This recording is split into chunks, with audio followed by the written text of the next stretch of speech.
So Spurs already announced that they're pumping in 150 million for transfers and stuff this summer. Comes out today that Chelsea pumped in 100 million pounds in new shares, new owners, new shares. Yo, Cronky, can we get some money? Can we get some money? He just gave it to Aaron Donald. Damn it. This is Red Card Radio.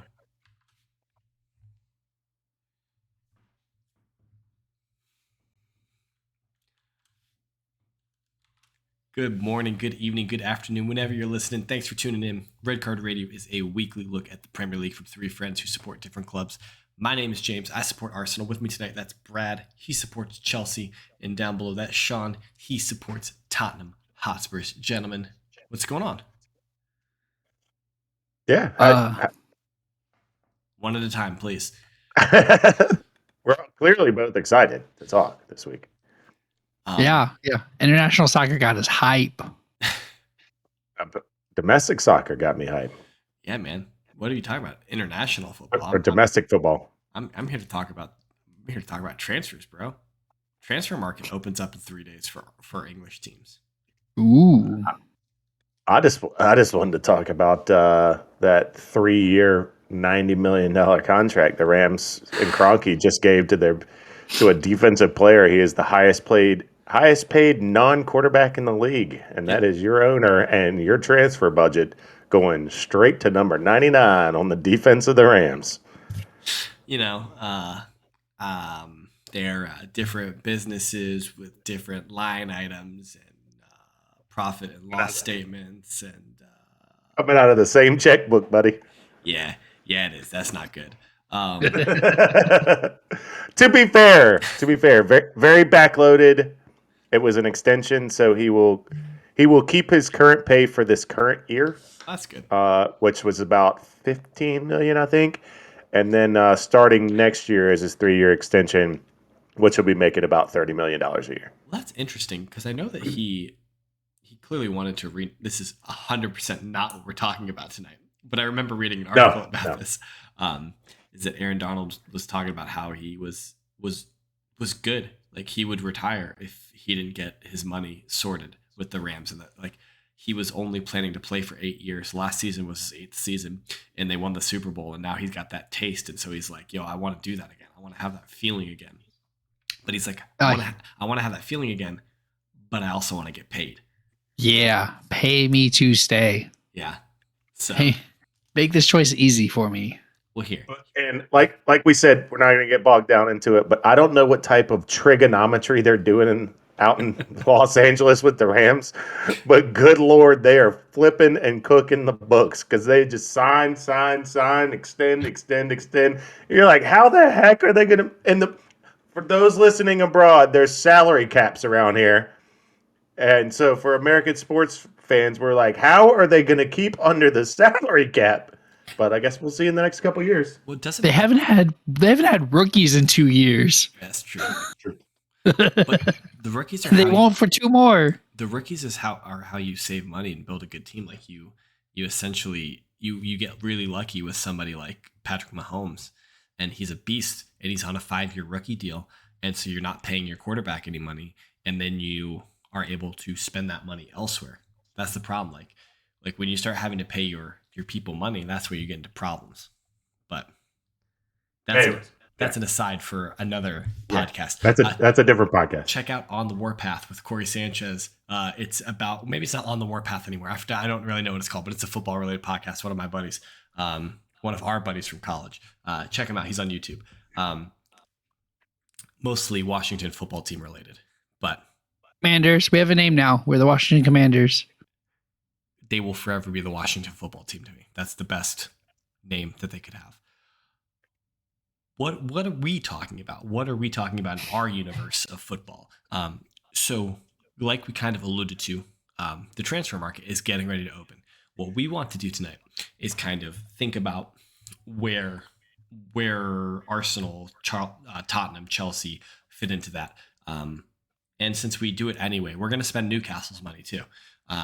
Why not? They got a lot of it. Why don't the three of us spend it? Seem reasonable? Seems good.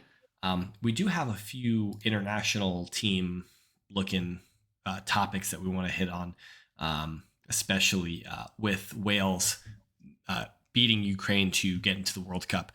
We want to have a little interesting conversation about that and how Wales and England, Scotland, and how all the Great Britain nationality, how if they only had one team like they do in the Olympics, how their team would look like in a World Cup setting. Apparently, Sean's going to quiz us on the U.S. men's national team, so that'll be interesting. Yeah. And that's what we got. That's what we got offered for you guys tonight. This is the official kickoff of season 3 of Red Card Radio. So if you're new here, if this is the first time you've listened, you've picked a wonderful time to start. Stick with us over the next 50 or so episodes. It's a small commitment, very small commitment. But stick with us over the next 50 or so episodes, and you will get a very comprehensive, low IQ take on English football, English Premier League, coming up over the course of the next year. I promise you it will be wild. What are you going to say? It's less of a commitment to watch or listen to us than it is to watch James's pick of the season. That is true, which you will find out about in August. But if you are new here, we really would appreciate hit that subscribe button. Give us a follow. You may have only listened for 5 minutes, but hit that share button. Share it with a friend, share it with your mother, share it with your brother. All those things really help us. And leave us a comment. Tell us where you're listening from. Tell us if you support a soccer team, a football club. Tell us if you hate the LA Rams. We don't really care. Chat with us. We would love to hear from you so that we can talk about your comments. We normally have a segment dedicated to talking about comments every week. We will not have that this week. You can take that for what you will. We're not talking about comments this week, but we would love to hear from you guys and be able to kind of interact with you in that manner. If you do all those things, I think your life will be going pretty smoothly. Right, Sean? Yeah. What you don't want to do, you want to keep your life pretty smooth. What you do not want to do is not like, subscribe, rate, and review. You're going to want to do those and rate it 5-star. Because if you don't, you may be mildly inconvenienced, like spending your weekend watching VCU baseball because you have a good buddy with a child on the team, only to lose in the penultimate and final game of the championship to the UNC Char Heels and bounced from the tournament. That was in the Super Regionals, right? No, they just barely failed to make the Super Regionals. So okay, so it was just the regionals. Just the regionals. If they had won they had won the winners bracket. So they had to win 1 out of 2 games against UNC. UNC had to beat them twice. Yeah, and did. Well, speaking about baseball, I was at Yankee Stadium on Friday night. Wow. Yeah, it's pretty awesome. I saw. Were they playing baseball when you were there? They were. Okay. Well, the Yankees were playing. Their opponents were not really playing. They were playing the Detroit Tigers. Okay. And if you know anything about baseball this year, this is the best team in baseball, the New York Yankees, against like the 5th worst team in baseball in the Detroit Tigers. So it was not much of a matchup. Garrett Cole had a perfect game through 6 2/3. Wow. So you watched a guy throw a ball for 6 2/3 of an inning? Sorry, I do not like baseball, for those that have not found out. Brad, you would have loved these VCU games because VCU had a perfect game going for about 2 batters on both games. So. That sounds much more interesting. Well, so the Yankees won the game like 13-0. So it was an exciting game. And Brad, a perfect game is very exciting to watch, especially in person. It was so tense in the 6th inning, or in the 7th, the top of the 7th, seeing Garrett Cole come out with a perfect game. And it was just like, you could feel every pitch. It was super tense. Maybe you don't get that because you're not a baseball person. But it was exciting to watch. And I'm a neutral. I'm not a Yankees fan. Sure, by like the 7th inning, it might be interesting. But the first 5 or 6, it's like, is there ever going to be anything they do? Something going to happen?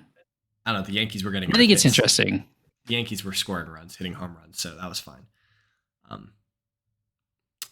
But yeah, that was my baseball comment to match up with yours, Sean. That was mine. Yeah, got a good buddy, got a kid on the team. He starts left field. He's a sophomore. They got a really young team and probably have a kid that's gonna get drafted in the first round, which is a 7-figure payday. So he's also a sophomore. Good for him. So good for them. Yeah, good. I mean, good. Yeah, good for VCU. For those not in the area, Joel. I'm sure Joel doesn't know. Will probably doesn't even know. VCU's Virginia Commonwealth. They're in Richmond, Virginia. They're right. I could ride a scooter to campus. They're the local team around here. Interesting. So Isn't VCU the third largest school in Virginia though? they are the largest undergraduate. Oh, boom! There you go. Largest school in Yeah. Virginia. Yes. There you go. So not a small school, but not traditionally a baseball powerhouse. So Good at baseball, not a powerhouse. No. yeah. I think traditionally in Virginia, if you were to poll the Virginia schools, UVA is probably the perennially best baseball team in Virginia. You're the best baseball player in high school baseball in Virginia, and UVA comes calling you. Say yes. Yeah. So, all right. Let's talk some football, some soccer. It's been 10 minutes. I don't know if we've talked about the round kickball. We talked a little bit about it. A little bit. I mean, small mentions. Not what this podcast is about or anything. So what we're going to do, we are going to take the next couple minutes. We're going to talk specifically about Chelsea, Spurs, and Arsenal in that order because we like to take our teams in their league positions, like so that the higher league position team gets to talk first about. So that made sense. I've been doing Inglorious Bastards. The rumor mill. How fun! So because all we're doing is speculating and hoping right now. Exactly. So we're kicking it off with Chelsea Football Club, the team that plays in Stamford Bridge in London. Brad, what do you want to see your team do? What are your deficiencies? What are you happy with? If you want to take a position by position or kind of like area by area, goalkeeper, defense, midfield, attack, you could, or you could just do it however the hell you want. It's up to you, man. You're the Chelsea guy. Talk about Chelsea. Yeah. We need defenders. We need defense. That's what we need. That's our number one need. There are a couple of names. Apparently, the Koundé deal is close, or as close as it can be right now. Okay. A new rumor that just happened that I love. De Ligt. Apparently, Bowley has released more funds. Maybe that's the 100 mil that you talked about for De Ligt, for us to pay that release clause and bring Homie from the Farmers League to a real league. Oh, so that's two center backs, right? Two center backs. Matthias de Ligt is the center back for Juventus, and Koundé plays for Sevilla. Yep. It almost happened last year, but then Sevilla at the last minute was like, "Oh, we want an extra 15 mil." Now, correct me if I'm wrong, but that Koundé deal is what, like 80 million? 60. 50 to 60. Is that? I thought there was a release clause for like 80 million. There might be, but I think the deal that's being struck is about 50 to 60. Okay. And Juve have a release clause for Matthias de Ligt at 120 million euros. So like, I guess like 105 or 110-ish million pounds, which would be a world record transfer for a center back. Yes. And it wouldn't quite pass. No, it would pass Lukaku. Yeah. Who can get out of my club again. Okay. So you just spent 170 million pounds on two players, on two center backs. Yep. What else you buying, Brad? Dembele on a free. Okay. And then for getting rid of Lukaku, I don't think Broja's ready to be a backup. So we need a backup for Kai. Shall we go back to what? That's such a sad state of affairs that you're like, we need a backup for Kai Havertz, and Kai Havertz is like your main center forward. Yeah. What did he do last year? Let's take a look. 14 total goals. That seems not good enough, but scoring against Ghent doesn't count. I don't know why I keep having to say Havertz this. started the majority of the games in the Prem. All right. You know what I'm saying, though, Brad. Like like scoring goals against KA Ghent and Shrewsbury Town in the cups. It does not count. We want the league goals. Eight league goals. 3 Okay, league assists. that's a decent season. You could have just said that. That's a decent season, but not Premier League Not winning. for striding, not for the third best team in the Premier League. Yeah, that's not good enough to win you the Premier League. He mostly played because Lukaku was there. I was going to say I thought he mostly played off the right anyway. Now Lukaku also had 8 league goals. Yes. But, all right, so I have a question for you. You say Yeah. you get rid of Lukaku. Yeah, Who's taking him? I do. Enter. Okay, How much are you getting for him? Inter will give you a bag of pennies and 2 bags of peanuts because they don't have any money. 20 mil loan fee. That's an incredible L. 20 mil loan fee and an option to buy for the rest of the 80 mil. Okay, so you're going to get 20 million for him to are they paying his wages or are you guys paying his wages? I think the latest rumor is that we are paying part of his wages. Yeah, that's some exceptional business by Chelsea. That is amazing. That is amazing, Chelsea. But that's amazing business from Inter. That's Arsenal levels bad business, right? Yeah, yeah. But I think last year it was Tuchel wanted a striker. They went through the strikers on the market, and they got to a team that needed money. And Lukaku had history with Chelsea, and he came off of a great season with Inter. Okay. And so Chelsea was like, "Yeah, let's bring our prodigal son home and let's do that." Right? Okay. Do I think it was the wisest choice for how we play? No. Right. Looking back on it now, if you listen to Red Card Radio, I told you it was a stupid decision. but you said it was a stupid decision because it's from a farmers league. Okay, you didn't. So didn't you buy a couple don't players from listen. the farmers league? You don't listen to Red Card Radio. I said he came out of Chelsea, stank, went elsewhere, came back to United, stank, went to Inter Milan, did great, came back to Chelsea, stank. Like I said, he was going to. He's not a Premier League striker. He did. He did What do you fairly. mean? He did fairly well at Everton, and that's what got him his transfer to United. Yeah. Yeah. But I mean, like he did fairly well at Everton, not amazingly, but he's just so big and so athletic that there's the idea that he would work. But Yeah, the problem is he doesn't work. I think he can work. I just don't think that the system. No, you're right. I'm saying that, like his work rate is not enough. Okay, He can't press and then make a break. Like he can either make a break or he can press. He can't do both. So okay, I have another question for you regarding Chelsea. So your center backs going into the season because Rudiger is signing for Madrid. Real. Yep. Yeah, and then you have Thiago Silva and 114 years old. Trevor Chalobah. Yep. And then Malang Sarr. Sarr. Okay, Sarr. So you're gonna add Delict and Colwell Konde to that. and Kunde and Colwell. Who is Colwell? We have he is the center back that we had at Huddersfield Town on loan. It's like a 18, 19-year-old kid. Okay, he's going. People are comparing to John Terry. If you have 5 center backs, that kid's going back out on loan. Probably. Okay, so I'm not even thinking about him. But I don't think Malang Sarr survives. Really? You think you're going to get rid of Sarr? I think Sarr either goes on loan. I think Sarr goes on loan instead. And if we're still playing 3 at the back, then you need 5 or 6. Then you need 6. I don't know. That seems like a lot of center backs. You need 6 when one of them is 39 years old and played over 2,000 minutes last season. Maybe. So I'd rather have the extra coverage than not. So Reece James is on the right. Ben Yep. Chilwell, will he be healthy on the left? Yep. Because Alonso, Christensen, and Azpilicueta are all leaving, correct? Alonso is rumored to be going.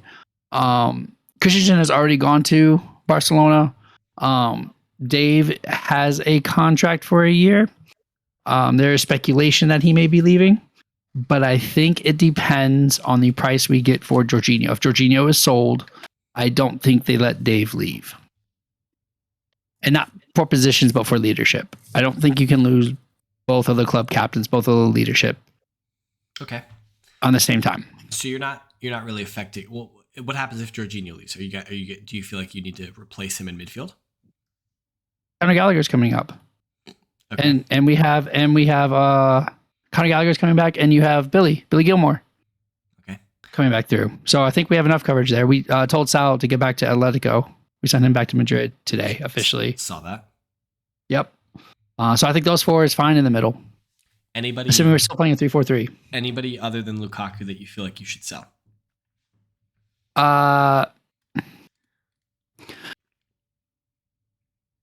Jorginho or Conte? Oh, that's a hot take. That's a hot take, isn't it? Yeah. Why? Why would you want to sell the greatest penalty taker of all time? Ooh, that's a good question, Sean. Ooh. Because he's getting up there. This will probably be the last year we can get some money for him. And both of their contracts are up next year. So one of them has to go or they both get renewed. I don't think they want to pay both of them. Okay, then why do you, if you're getting rid of Conte, then why would you, if Conte is the best goal penalty taker in the world, why would you sell Jorginho, huh? Huh? I switched it up on you. You messed it up in your head. You switched it. No, I just said it wrong. I said the punchline wrong. Because I said, why would you want to sell the best penalty taker in the world? And you started talking about Jorginho. So I was like, oh, then why do you want to sell Jorginho then? Because Conte is the best penalty taker in the world. Conte played 40% of our games last year. I don't think Tommy Tuchel wants to sell him, though. I don't think Tuchel wants to sell Conte. I think he's okay with letting Jorginho go. Was Conte was injured for a good portion of the season? Or good portion of the small injuries that just like couldn't be healthy. He played maybe 40% of the games, I think. Same thing with Ben Chilwell. Same thing with Reece James.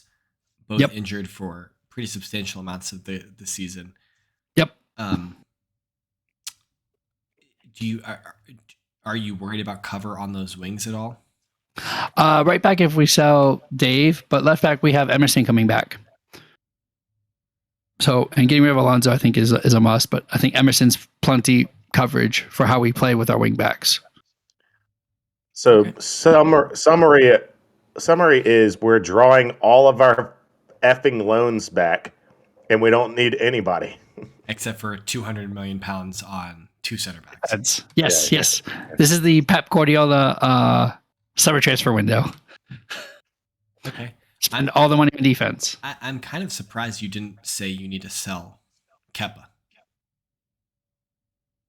I mean, yes, Kepa. I mean, no, we don't need to sell Kepa. Kepa wants to be sold. Why don't you need to sell Kepa? I don't understand that. You guys should want to get rid of Kepa. He's been a fine cup keeper. Has he? Yeah. He got us to the Club World Cup final. And he won the Super Cup for us by being the penalty goalie. Lost the FA Cup. Lost the League Cup for you. He has a very, very clear record there. He didn't lose the League Cup. He was pulled for penalties. No. He was put in for penalties. Put in for penalties. And then he... Wait. It didn't matter who was in goal. Hold on. The League Cup didn't matter who was in goal. They shouldn't have put Mendy in the finals in the first place was the big deal. Because Kepa got him there, and Mendy shouldn't have been in between. Yes. Correct. Yeah, then I don't blame him. He threw it. What we're saying is he threw because he should have been in the whole game. That's why he skied it. That's why he kicked his shot over the goal. That's why he skied it. Yeah. He said, "Fuck this." Yeah. I don't think you blame Kepa for that. You don't blame Kepa for that. No, you blame Tuchel for it. But yes. Okay, but like I guess my point is, you guys paid what, like 70 million for him, some absurd amount of money. Yes, it was his new release clause in the 72. You guys have same as we paid for Kai Havertz. You need to try and recoup some of that, right? So I guess my point is that you guys have 75 million Kepa, 100 million Lukaku, and you're not going to get anything. You're going to get pennies for them. That's not a good look. I mean, Marina's still there. Apparently, this is your last transfer window, right? So Kepa, that's been the rumor, but the new rumor is that it hasn't been decided. Their futures have not been decided outside of this transfer window yet. Okay, so let's thought process this for you. You get those 2 center backs that you're talking about. You get rid of Lukaku, you get rid of the other players that you want to get rid of. Look at the squad that you just built for Thomas Tuchel and for Chelsea. What would be your expectations for that squad?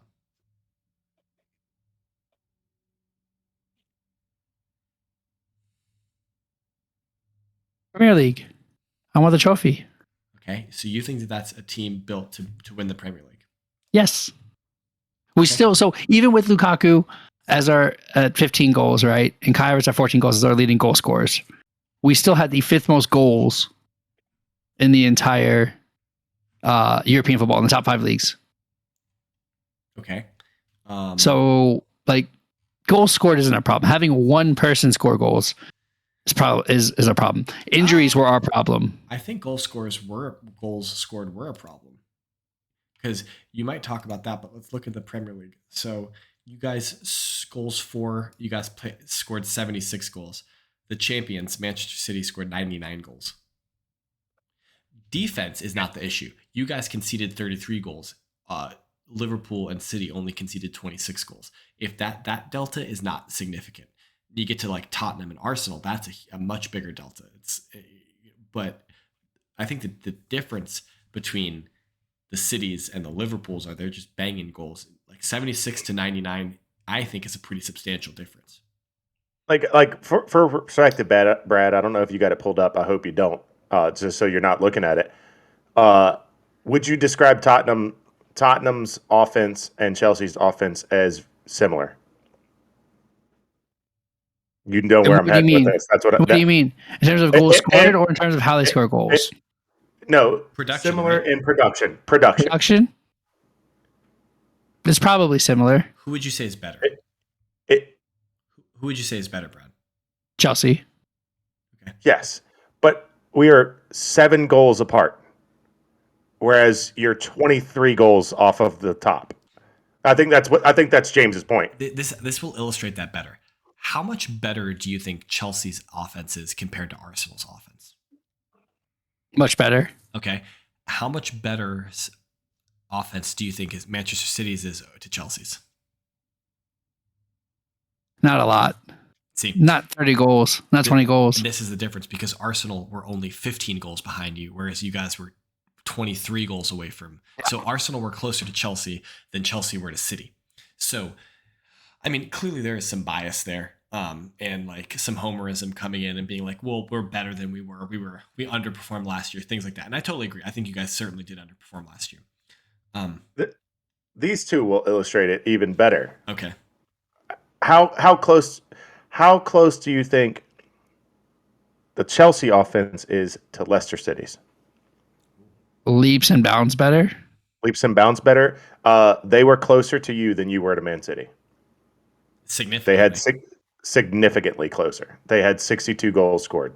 That is only 15 behind you. 14 behind you, whereas you were 23 behind Man City. That's the point we're trying to make. Yeah. I generally agree with all the things you talked about from transfers. Like you guys need defenders. Like you need center backs. Do I think you need 2 center backs for 170 million? We're also, my bad, I forgot on sales because you said Kepa, but you also like probably Ziyech, Werner, Pulisic, and Lukaku's going off. Isn't there talk that Pulisic is Pulisic wants game time, but I don't. Bowley, I think is against selling him. So I think the people he gets that if you sell Werner and Ziyech, then that's 2 less people in the rotation. He gets more playing time.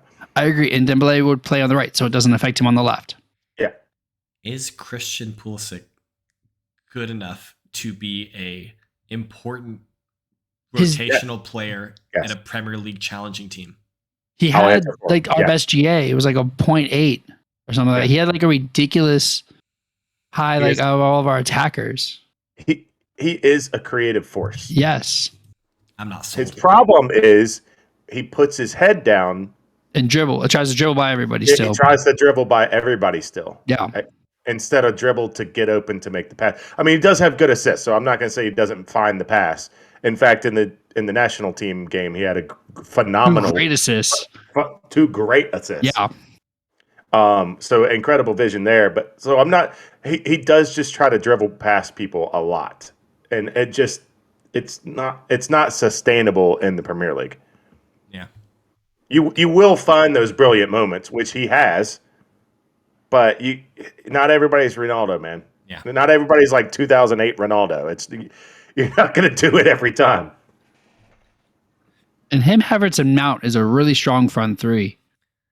Like if they're playing consistently together. Because here's the problem: is if you looked at the Chelsea lineups from game to game to game to game, the front three, Tuchel never settled on a front three he liked, and it wasn't because we were playing to the strengths of one team or another. We just never settled on it. We didn't even really play the hot hand. We played the hot hand sometimes, but not enough for them to keep going, if that makes sense. Yeah. So like there was no consistency between that. Sean. So do you think if Chelsea attain what Brad says they're attaining, do you think that they're challenging for the title? Third again? Okay. Like in the same gulf, like in the same distance, or do you think no, they're probably closer. They're probably in let's say Man City and Liverpool finish with 93 and 92 again. They're probably in the 80s, mid to high 80s. Okay, so that's significantly. But yeah. They're they're not playing defense on third heading down the stretch. They're seeing if they can get those extra points to make it close, to make it to get to second. Yeah. They're looking up, not looking down, because the last 3 or 4 games they were looking down, playing defense on what Tottenham and Arsenal were doing. Yeah, for sure. Oh no, we were in this do enough to get third, to keep third. We were in this do enough mode because like there wasn't really anything else to play for. The chances of being caught got high because of a couple stupid losses, but it really wasn't too much in question. Yeah. All right. I want to make sure I'm going to keep mine a little quicker because I want to make sure we got time for our fun little games we got. Okay.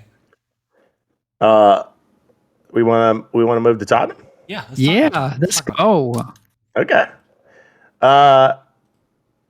So you started with expectations for transfers for him. I think mine's a little bit more cut and dry because Conte's been very apparent about that what he wants.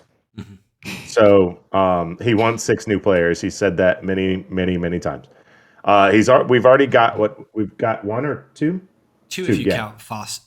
If you count backup goalie. So 2 on freeze. We got a backup goalie, and we got Perisic. You loyal listeners, and you guys will know, like I often have kind of head scratching takes. I don't know how much Perisic helps us. Like we're bringing in what's Perisic, 33, 34? Like we're bringing him in probably for leadership and reliability. Like how much does he got left? Like we're not that doesn't really help the team long term, which I understand. Conte's not looking long term. He's looking to win. And you bring in Perisic because you want to win right now. So he's going to be our left wing. Maybe we follow that up with a $15-20 million left winger that can maybe hopefully learn from Perisic and take over, perhaps. Are you just discounting Reggie? Oh, the word is he's out the door. Word is he's part of the selling off. So I missed that. Who are we selling? Regulon. Okay. I hope not. That's my preferred left wing back without Perisic on the team. I like his speed. I like his grit, the way, like how hard he plays, because he tracks up, he tracks back, he runs everywhere. He's not good, but he tries really hard, and he's got his moments. But so I like him there. But also, if we get a couple center backs, that also frees Davies up to go back to the left wing too.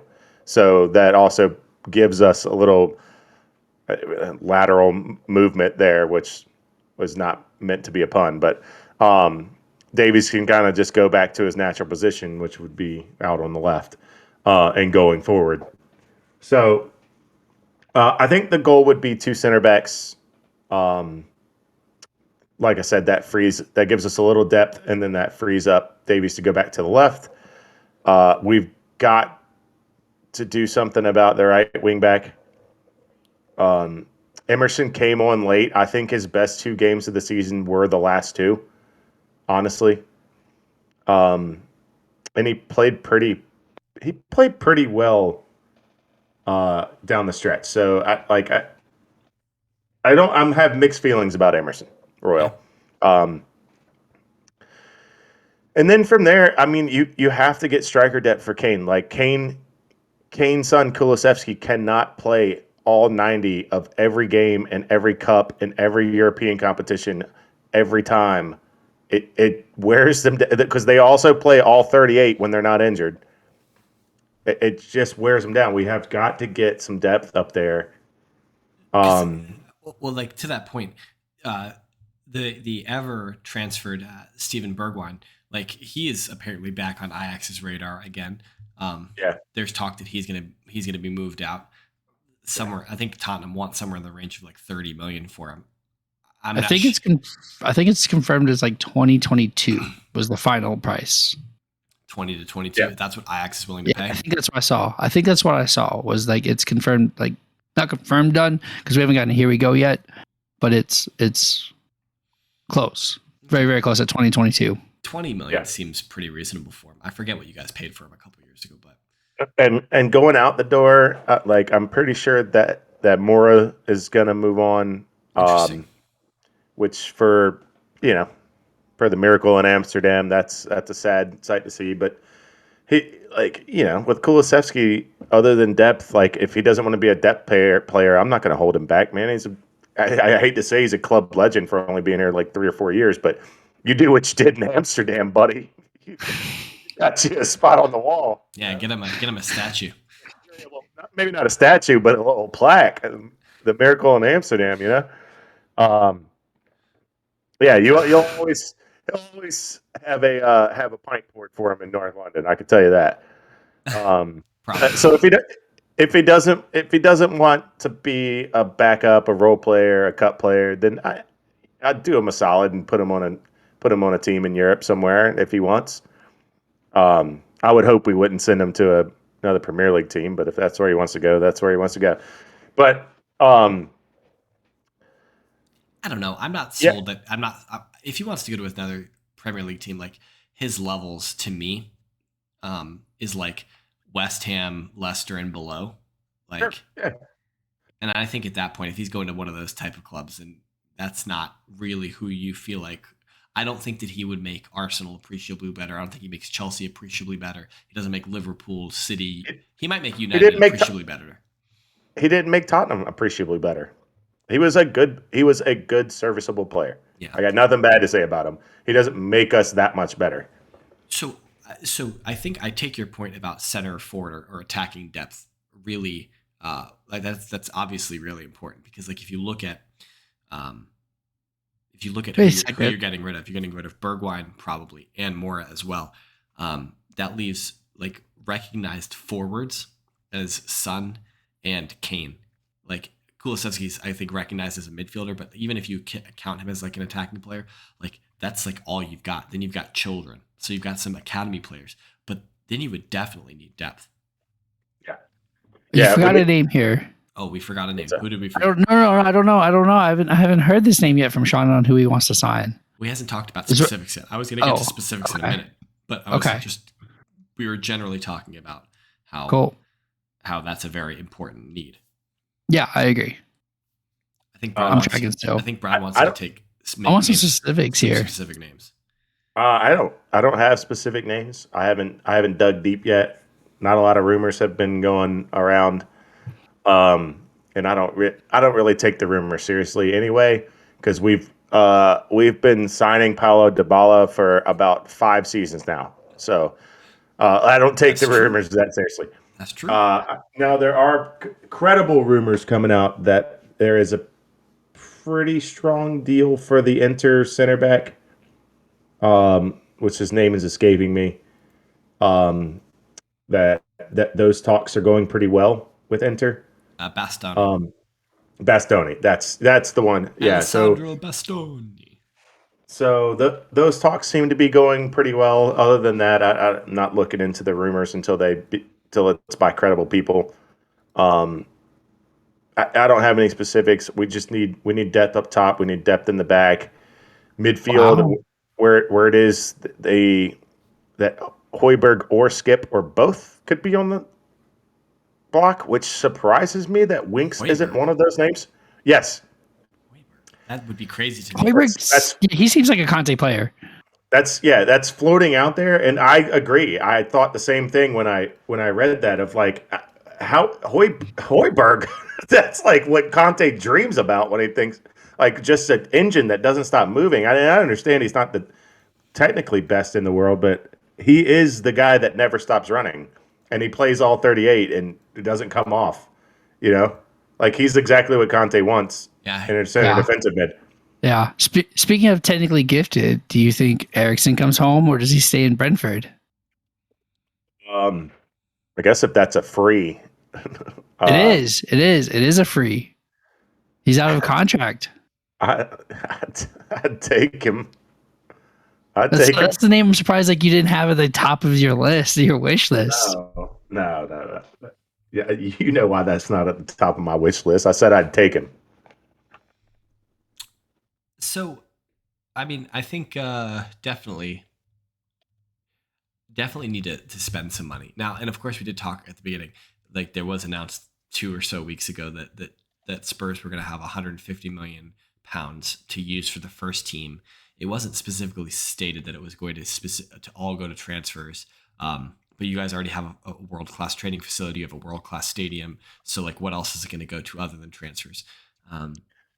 Yeah. So And also, I guess to kind of tie a bow on it, I maybe need to make a correction on a stance I made that I feel like you guys took a little wrong. We discussed this in the group chat, but I know where you're going here. when I said that I would have been happy with fourth and no cups, that was at the beginning of this season. Now, you tell me at the beginning of next season with $150 million spent, Conte as the coach, and we're in Champions League, you tell me that we don't get any cups and we don't have any improvement because we finished fourth this year. So we finish in the same place and we don't get any trophies. That's not acceptable. We need to have improvement. We need to finish third or higher, or at least be in some cup finals and not get blown out. Like something has to improve. Okay. You Yeah. spend that much money.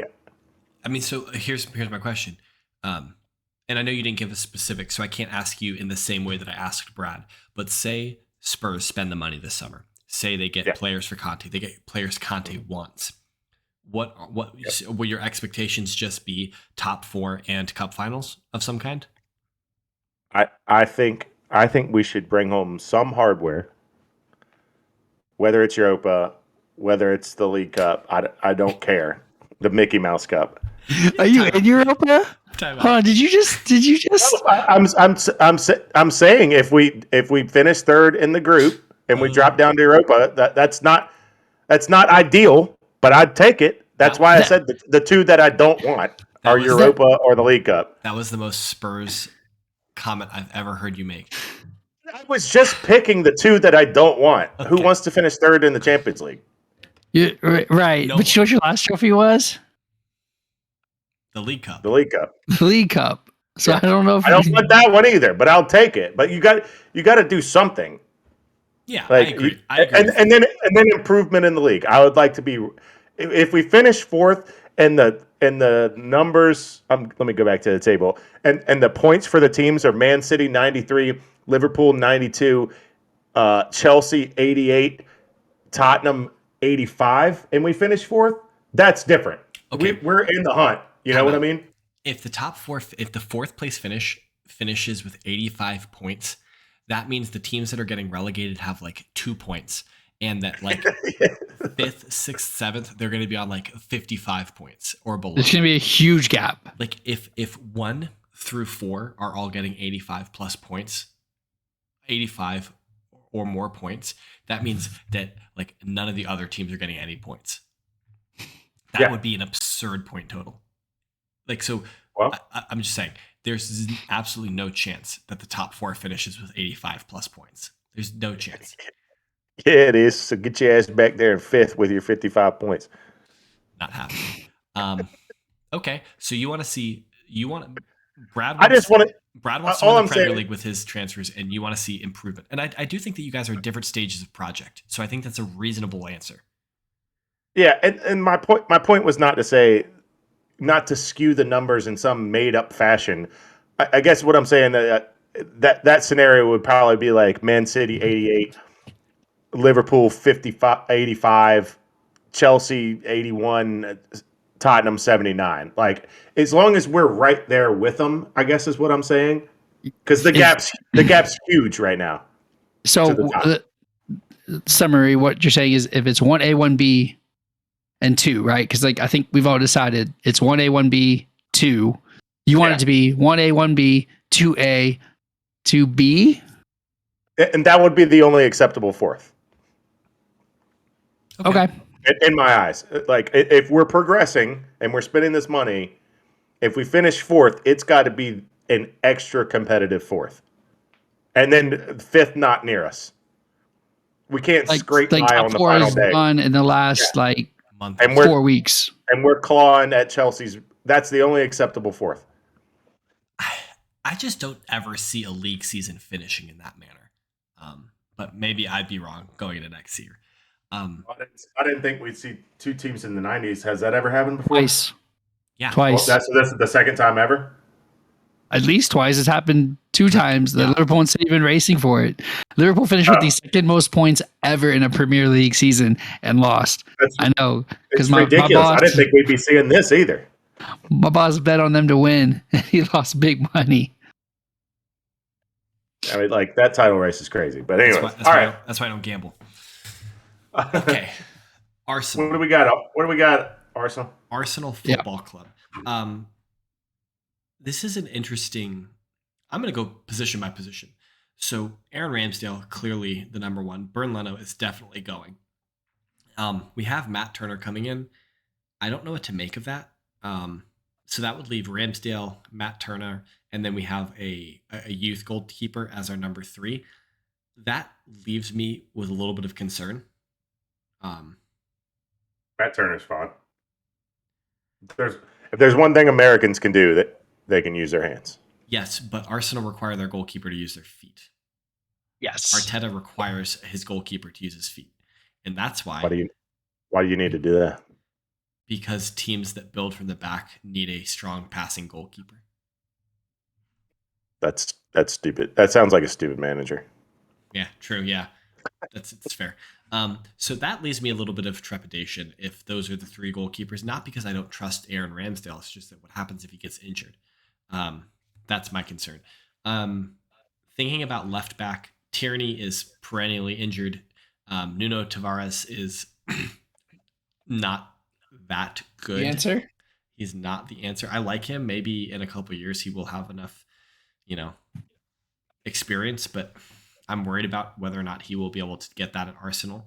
So I feel like we need a left back. Center back, I feel like we're pretty strong because we have Gabriel, we have Ben White, and we're getting the best French defender in the world next summer, or coming back to us in the summer, in William Saliba.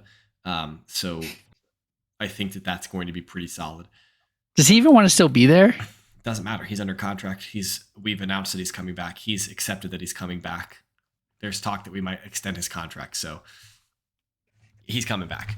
He's coming back. It doesn't matter. Right back, kind of similar situation at left back. Is that Tomiyasu is really good, but is Cedric good enough to be the backup? Hector Bellerin is coming back on loan, but he doesn't want to be here. He wants to go, so we need to let him go and get a little bit of money for him.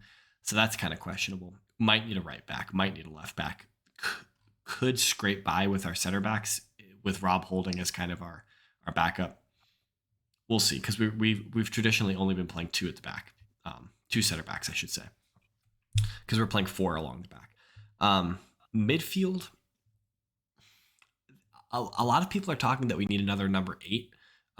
Maybe someone like Ruben Neves. I think don't you have 2 8s? Like Odegaard and ESR played basically the same role Well, they're if you're not playing them together. Yeah.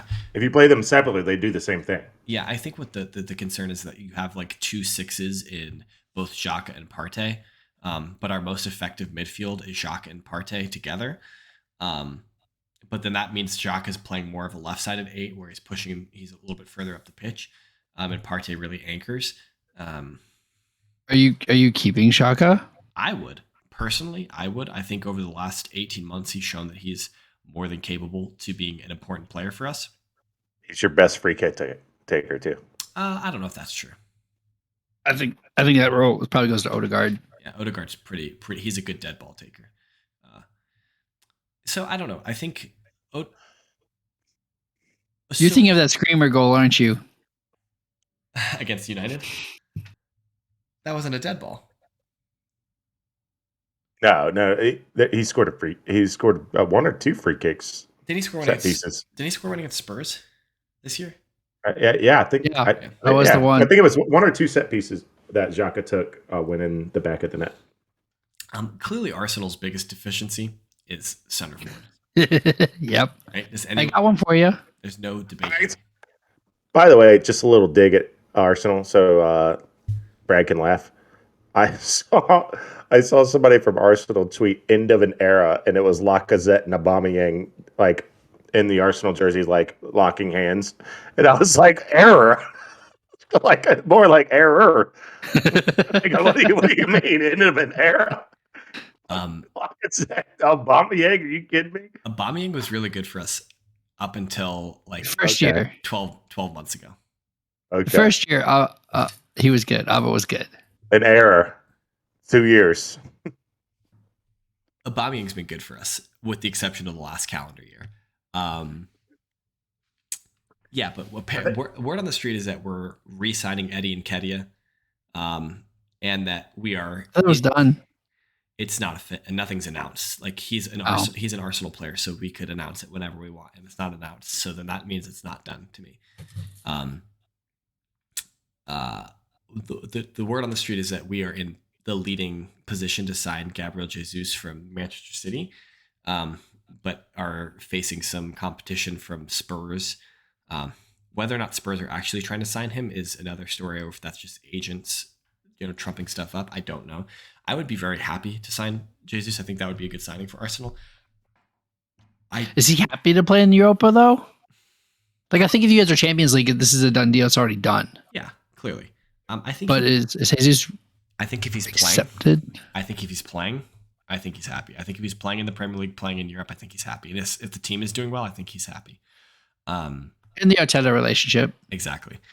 So, not discounting it. That was just a question. Like, I think that's probably the holdup. Yeah. And maybe why Tottenham jumped in there is because Tottenham jumped into fourth. I think if you guys are fourth, again, like I said, this is done. I'm not even sure that Tottenham actually did jump in there, because why would anyone want to sign? Why would any center forward, a player that plays number 9, want to sign for Tottenham? That's been their problem. Like, it's an established issue. Yeah. Why would I want to go back up Harry Kane? That seems like a dreadful time to me if I'm not a child. You get 4 weeks when he's hurt, and that's it. Yeah. So that seems like a mistake. So, he's in October. Yeah. To me, it seems like Arsenal, if we can sign a left back, sign a right back, sign at least one center forward. I think we need 2 center forwards personally, and I don't know if I'm counting Nketiah as one of those center forwards. I guess the idea is that if you sign Jesus, you have Nketiah and Balogun, who went out on loan to Middlesbrough in January, as our backup. That does not fill me with a lot of confidence, because we're one Jesus injury away from being where you are, exactly where we are right now. Now Nketiah did have a very impressive last 5 games for us, so like maybe I have the wrong read, but I don't think I do. I don't. When I look at Eddie Nketiah, I don't see Premier League winning, like important rotational center forward to me. That's not what I see, but perhaps I'm wrong. Clearly, players that need to go. All right, I'm going to start at the. Leno doesn't need to go, but he should go because he's a valuable asset. The other player that has to go is your boy, my boy, everyone's boy, Nicola Pepe. He just needs to go. Don't care what for. Don't care for how much. He just needs to go. He's not doing anything for us, and he's part of that Aubameyang Lacazette triangle that just is, I don't want to say cancerous, but it's not good for the squad, I think. We also have some players returning from loan, like Lucas Torreira. He needs to go. Guendouzi's already gone. So I think Torreira is the only one that I think is on loan. I mean, Bellerin needs to go, but just because he doesn't have a spot anymore. So I don't think Arsenal are that far away. I think one center forward has us fighting for the Champions League. I think two good center forwards has us like fighting for third or higher. So I don't know. I don't think we have a lot of work to do this summer. But I think we need to get work done. I think that's a harsh thing to say to Arsenal. So I'm going to defend you a little bit. You said one center forward has us fighting for Champions League. You didn't have a center forward this year, and you were fighting for the Champions League. So yeah. I think that's a little harsh to Arsenal.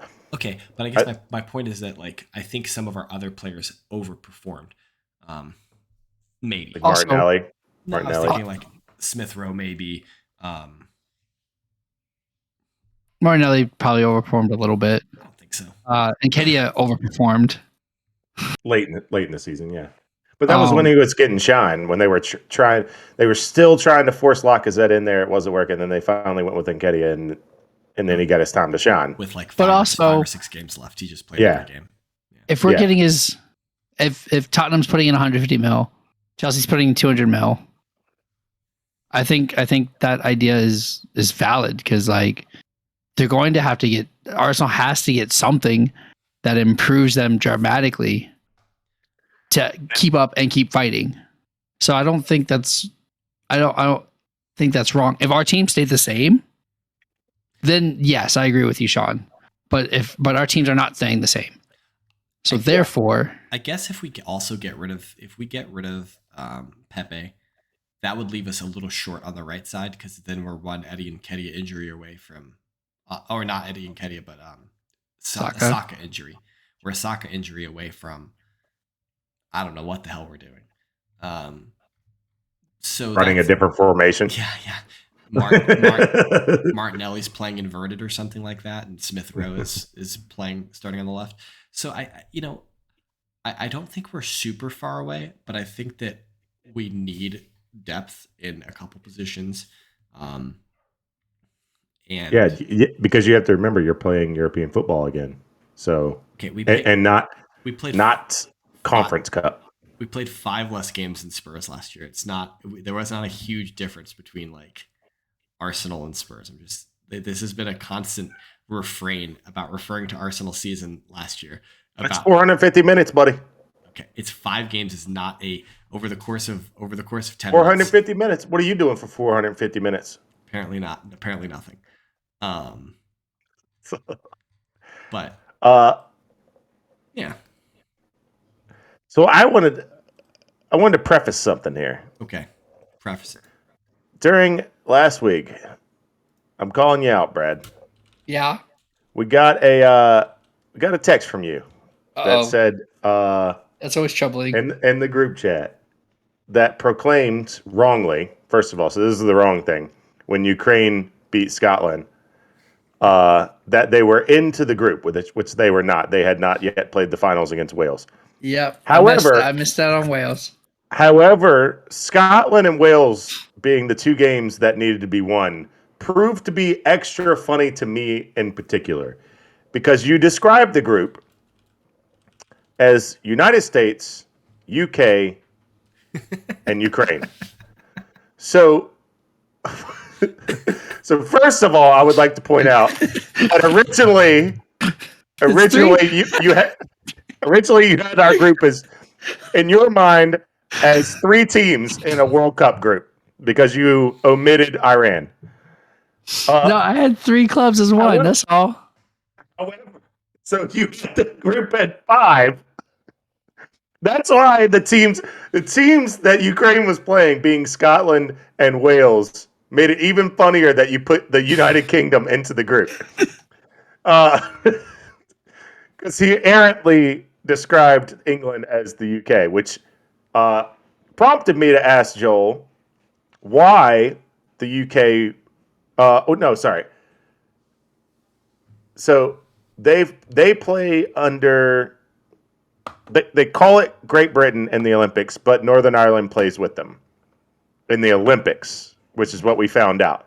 It prompted me to ask Joel why they do that in the Olympics but not the World Cup, which we landed on. We have no idea. I think the Olympics is technically a youth tournament, so it's not. It doesn't matter. Like on the FIFA calendar, it's technically considered a youth tournament. So this is always what my sister complains about. I meant in general, like even track, volleyball, basketball, whatever. They play under the Britain flag. Yeah, because the Olympics is a youth tournament. I think it's not an official FIFA tournament. Yeah, but I'm not specifically talking about soccer. I think I'm with you. Everything. I think the International Olympic Committee recognizes Great Britain, and not the individual states there. Gotcha. The constituent states, I should say. But either way, I wanted to spark this that inspired this idea to, if all four countries played as one, how much better does that make the squads? So now, we've got Gareth Bale. We've got who's coming out of Wales? It's probably Gareth Bale, Aaron Davies, Aaron Ramsey. Yeah, maybe like Davies. Those are probably the three probably coming out because England's the strongest out of the group. Sure. So we're basically taking England's squad and then seeing if the others fit in. Because once you get to Scotland, Robertson's absolutely coming in. Yep. Tierney's probably coming in. I think so. Yep. I think that's your two left backs for the Britain squad. Brad just agreed that Tierney and Robertson are better than Ben Chilwell. Just throwing that out there. No, I said they're in the squad. Nope. You said you're not running three left backs, Brad. They run 3 or 4 right backs right now. What do you mean? This is what you just said. They run 3 right backs right now. Why can't they run 3 left backs? You only got a certain amount of roster spots, Brad.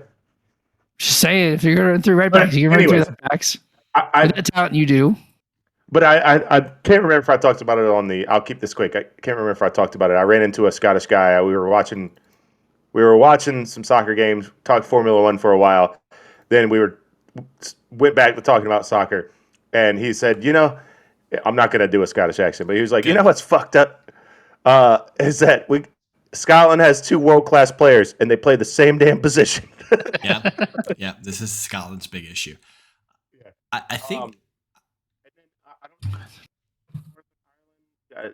Shane Long, is he Northern Ireland or is he Republic of Ireland? I don't know that off the. Couldn't tell you. Hold on. I have the rosters pulled up from ESPN. I know he is on the Irish Isle. I don't know if he's. I do not see Shane Long. United Kingdom or Republic of Ireland. I do not see Shane Long on the Northern Ireland squad for UEFA Nations League. For the Nations League, for what's going on right now. All right, so he's probably Republic of Ireland. He's probably Irish. Well, Northern Ireland people are Irish too, I suppose. But all right, here's this dumb question. Here's Brad's dumb question of the night. All right, what's up? Does McTominay get in? He might. Or Gilmore. Those are the only other 2 that I can see. Gilmore on Scotland. Yeah, they roughly play the same position too. Did they take Dyer's spot? Well, Dyer's a center back now, I think. But, that's Calvin Phillips, right? Calvin Phillips and Declan. They're not taking Declan's spot. They're not taking Declan's spot, no. But Gilmore's more of like a central mid, not a CDM. McTominay's more of a CDM. Yeah, those are probably. I think we just named the 6 or 7 that are probably in question. Yeah, would have a shout. I think any of the keepers. We probably don't know the Northern Ireland team nearly as well to be able to speak to them. We probably have a pretty good read on Wales and Scotland. Yeah, I see them enough. Peacock Farrell might get a shout in instead of Nick Pope. Okay. Yeah. That'd be the only one I could see for goalies. I mean, I'm sorry, but like Gareth Southgate loves Pickford for whatever reason. And he's shown recently that he's a big fan of Ramsdale. So like if he's guaranteed taking those two. Then there's Dean Henderson. Yeah. Like Dean Henderson, Nick Pope. Like I don't know if you're getting past the English goalkeepers. Yeah. I mean, I think Pickford should fall off that list personally, but he's just different. Pickford should not be starting. He's different in an English kit. For whatever reason, he's just different in an English kit. So is the fridge, apparently. And we can wrap this up by just asking. We just want to ask Joel if he's listening. Would you want this? Or do you even anyone who's well versed in the UK? Would you want the Britain or the UK countries to come together as one and play in the World Cup as one, or do you prefer it to be separated into four? I almost just definitely know that the answer to that is no. That they don't want to see the teams combined, and I would imagine like you could clearly there's players from certain teams that would make the English squad better, but I don't know how much better. I think the English team as comprised right now is pretty good. Like they're pretty strong. I agree. They should be one of the favorites for this year's World Cup. I agree. Except they got to play USA. It kind of feels like if the Yugoslavia was still together situation, because if the Yugoslavia were still together, that's a pretty flippin' good team, man. Like you start putting, like especially if you go back 6 or 7 years ago and you got prime Modric, prime Perisic, Edin Dzeko, like you start. Isn't there Ivanovic? Wasn't he one of them?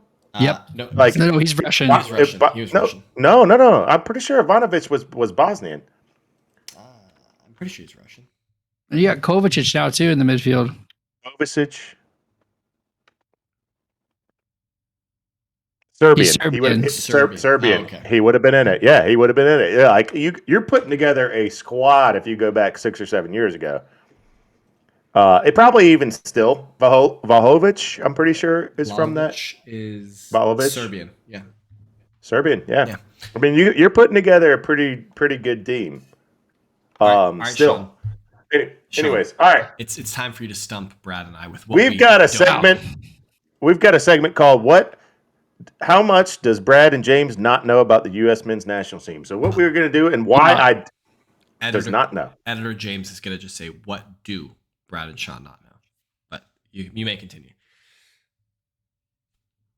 Brad and James. What we're going to do is I'm going to name a handful of U.S. men's national team players. I have made sure that they have all had career appearances. These are not suspected. These are not people that are possible. These are people that have played for the national team. Okay.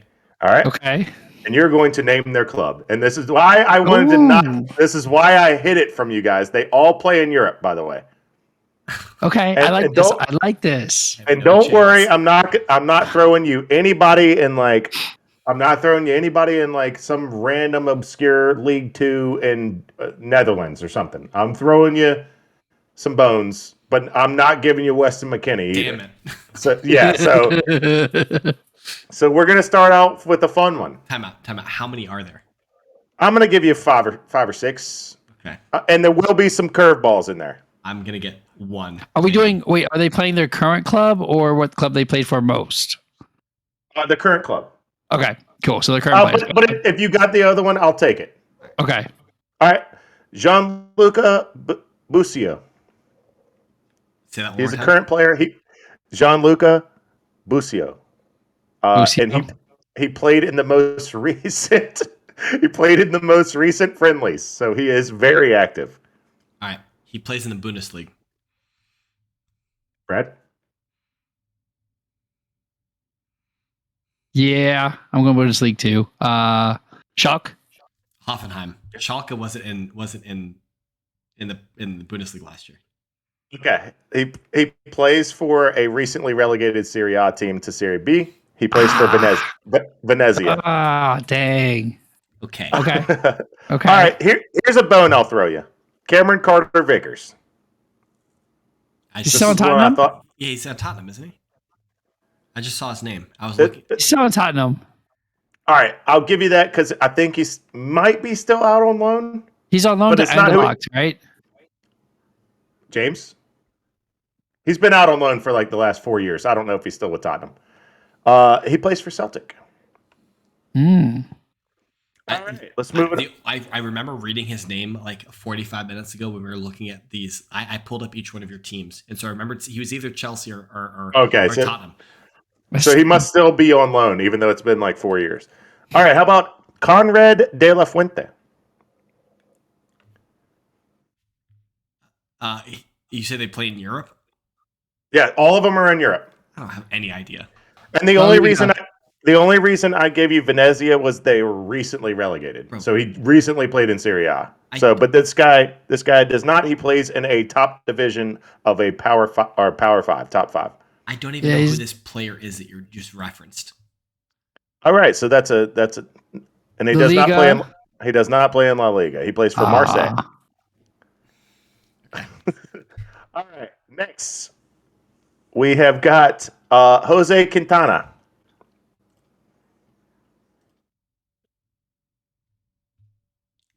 I don't know. Hold on a second. I have a question before you do this. How many of these did you know before you researched it? Absolutely none of them, except the one I'm asking you about right now. I have no idea. Because he plays for the Pittsburgh Pirates. That was a curveball. That was a baseball player. Okay. All right, let's keep it moving. All right. He's so pleased with himself. He is. Yes, I am. Tim Ream. That's a name I recognize. He has 46 career appearances. For the U.S. men's national team. For the U.S. men's national team, yes. That's a name that's familiar. I also think he plays in the Bundesliga. Okay. MLS. Okay. No, they play in Europe. No. Oh, Europe. Oh, Europe. Okay. Europe, and this is a top division. I'm going into Bundesliga. I am taking Union Berlin. Like I said, everyone is in the top division that I'm asking you about, except the one that just got regulated. Regulated. Relegated to Serie B. They just got relegated. Oh, we're definitely in a copyright strike now. I went with Union Berlin. Brad? Hoffenheim. He stole my Hoffenheim. I did. He plays for Fulham. Okay, hold on. You said top division. Fulham have been in the second division of English football. They're in the Premier League, are they not? He has not played a game in the Premier League. They just got promoted. Yeah. That's Dang. a tricksy question. Yeah. Okay. All right. What does he have in his left pocket? Fine. I'll adjust my last two. Tyler Locklear. Also a name I recognize. No idea who he plays for. You shouldn't. Okay, good. I'm glad. He is also a baseball player. Plays for VCU. The last one was going to be, I'll throw you a layup. Yunus Musa. That's one you should know. There was your layup. Also, just played in the recent friendlies. Dortmund? I don't know. We got a lot of Americans. I don't know. Lille. He plays for Valencia. Oh, but close on the Lille because Timothy Weah plays for Lille. Was Weah ever on your list? No. Okay, well, there you go. Your last one was going to be Bobby Wood, but I saw Bundesliga, but it's Bundesliga 2 because he plays for Hamburg. So when you set this up for me, and you told us you were going to ask us questions about the US, I thought that they were going to be like historical questions, like who has the most caps, who's the most capped goalkeeper, who has the most goals, things like that. Not like who are these players I barely know who's on the U.S. men's national team roster right now. The only reason I'll know in November. That's when I'll know. The only reason I set this up was that I was just astonished that I have to scroll with my mouse wheel 3 times to get to the bottom of the list. We have so many Americans playing in Europe. Yeah. That's what spawned me to do this. There's so many people that there's George Bello that I've heard of. He plays in Bundesliga 2. Tyler Boyd plays in I don't know where that is, but he's still over there. John Brooks is still in the Bundesliga. Reggie Cannon's in the Premier League, which I think is Portuguese.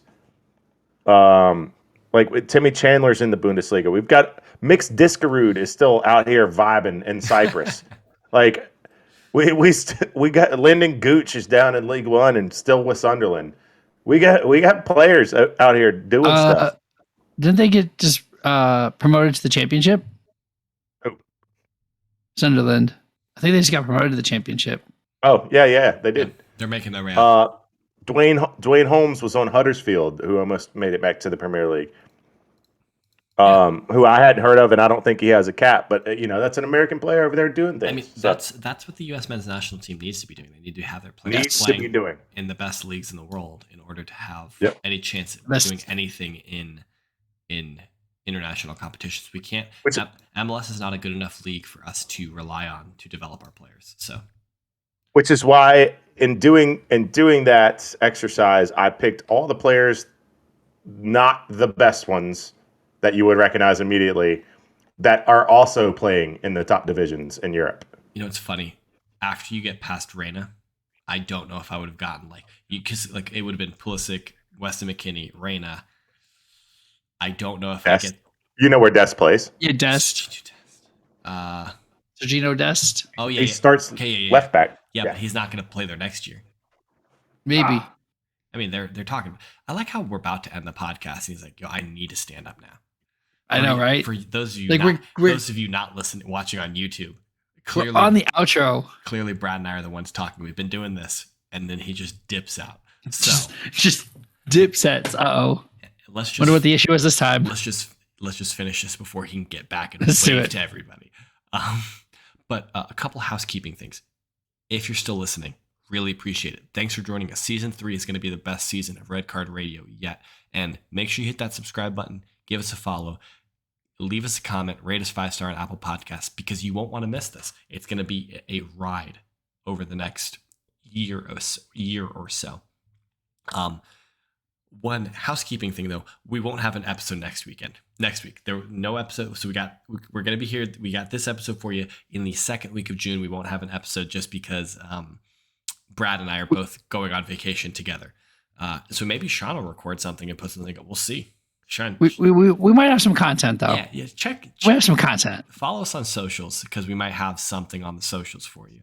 Maybe this is where Brad starts his TikTok account. Let's do it. Are we going to do TikTok dances? I'm in. I am not doing any TikTok dances. You're doing a TikTok dance? No. Yes. I'm not. Yes. But if you do want to follow us on social, hit us up. I am at James Tiffany. Brad is at KSBradG. Sean is at Whiteheart_Sean. We are collectively at Redcard_Radio. That's where you might see some content over the next week or so.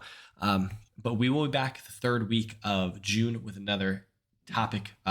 I think we might flip the script a little bit and let me make transfers for Chelsea. Ooh, do I get to make transfers for Arsenal then? And I think you might make transfers for Spurs. Ooh, I get the Spurs team. Okay. And I think Sean. I get to spend 150 mil. I'm here for it. Sean might get to spend Arsenal's money, whatever is left after the Aaron Donaldson. Aaron Donald. Yeah. I'm confusing players now. It's been a long time. Donaldson is a different sports player. We don't need to talk about. Completely. Different sport too. But yeah, so that's what we got coming up. And shoot us your ideas. If you got any kind of fun idea that you think we should talk about, let us know in YouTube comments. Hit us up on Twitter. Let us know. We'd love to hear it.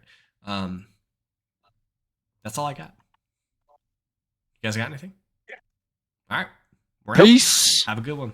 See you next time. Good night.